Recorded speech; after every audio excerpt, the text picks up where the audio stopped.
একটি ভোটের সাক্ষী নিয়ে ইসলামী সুন্দর গল্প। গ্রামের নাম ছিল করিমগঞ্জ।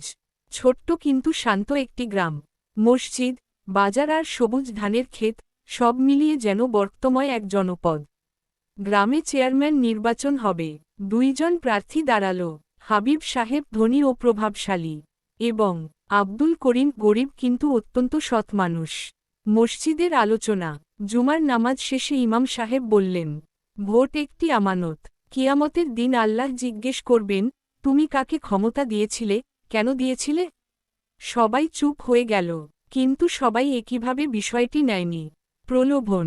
নির্বাচনের আগের রাত, হাবিব সাহেবের লোকজন বাড়ি বাড়ি গিয়ে টাকা ও খাবার বিতরণ করছে। একজন বৃদ্ধ, রহিম চাচা, খুব গরিব, ঘরে খাবার নেই।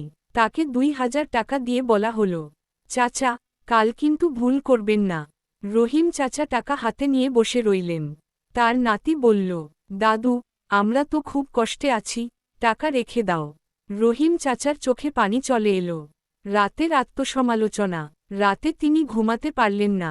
মনে পড়ল ইমাম সাহেবের কথা, ভোট আমানত, আল্লাহ জিজ্ঞেস করবেন। তিনি উঠে অজু করলেন, 2 রাকাত নামাজ পড়লেন। দোয়া করলেন, হে আল্লাহ, আমি গরিব, কিন্তু আমি যেন আমার ঈমান বিক্রি না করি। ভোটের দিন, সবাই লাইনে দাঁড়িয়ে ভোট দিচ্ছে। রহিম চাচা ব্যালট হাতে নিলেন। হাত কাঁপছে। একদিকে টাকা, অন্যদিকে আল্লাহর কাছে জবাবদিহি। শেষে তিনি সৎমানুষ আব্দুল করিমের প্রতীকে সিল মারলেন। বের হয়ে এসে টাকা গরিব এক শিশুকে দিয়ে দিলেন।